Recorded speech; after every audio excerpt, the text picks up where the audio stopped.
Hi, I'm Stephen. I'm one of the gardeners here at the Organic Centre in Leitrim. So we've been growing organically for the past 25 years. And what growing organic means is that we use a system that works with nature rather than against it. We look after the soil in order to produce healthy plants. We encourage wildlife into the area to help with battling pests and diseases rather than spraying pesticides. And we aim to work within a closed system of producing farmyard manure or compost, so we don't have to be buying it in. So I want to go into those in more detail, but I'm going to start with the soil. Soil is one of the most important aspects of growing. The best way I was taught to think of the soil is if you take an apple and then the apple represents the earth. So if you think of that thin skin around the outside, that's the topsoil around the earth, and that's all we have to rely on for all life on earth. All life depends on a healthy topsoil. So unfortunately there's a worldwide problem with topsoil at the moment.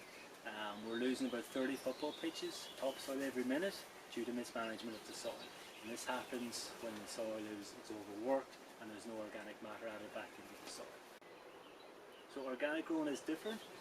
In organics, soil is the most important thing. The idea is that if you look after the soil, it'll look after the plant for you. So a healthy soil will grow a healthy plant. So I mentioned organic matter earlier, and essentially organic matter means compost or farmyard manure. So it's the most widely available to most people.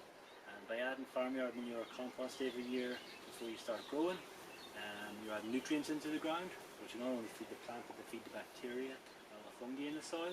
It'll also be able to help your soil drain better, and also it'll actually hold moisture better as well. So overall giving you a better structure to be able to grow in.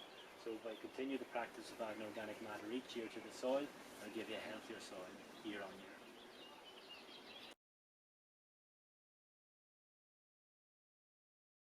So no matter where you grow or how you grow, you're going to be guaranteed of one thing: you're going to get pests of some sort in the garden, and we're no different here at the Organic Centre.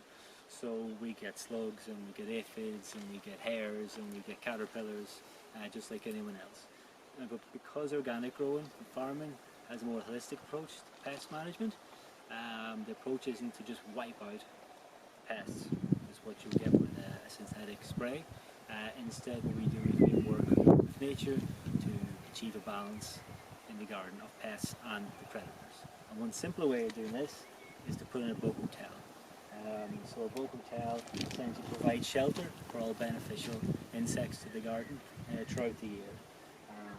And it can be made up of reclaimed anything really, pallets. This one's made out of, and we have stones at the bottom, which will house and cover an area for frogs. We have straw, which is good to house ladybirds.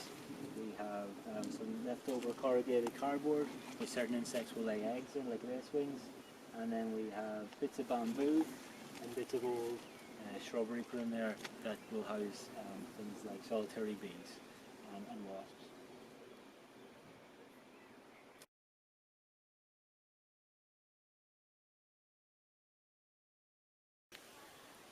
So whereas the bug hotel will shelter the insects of benefit, you need to be able to attract them into the garden as well. And how you attract them in, the best way is to grow flowers. With the Organic Centre we grow flowers in around our crops.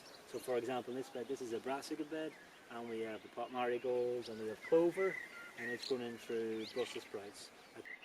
So the cleansers are good because what they'll do is they'll attract in beneficial insects like lacewings, like ladybirds, and like hoverflies, and they'll all predate on certain pests building up in the garden. And the clover is really important as well, so it's kind of grown in under the crop as a mulch, and any time that you cover the ground or create a mulch, so it can be through a plant like the clover at the base, but it can be done with things like plastic if you're comfortable using plastic, or even with bark, something like that. When it creates that mulch, it'll increase the number of ground beetles you have in the area as well, which is really good because ground beetles will hunt a lot then for slugs and keep your slug population down as well.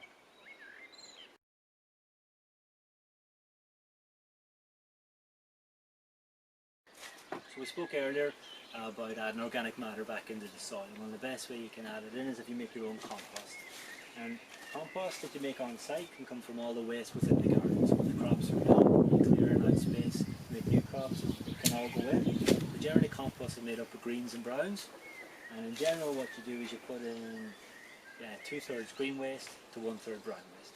So, like I said, all the waste from the garden, grass clippings, things like that can go in, and then the brown element is made up of what we use here is leftover shredded paper from the office, or else cardboard when we get in deliveries and things like that.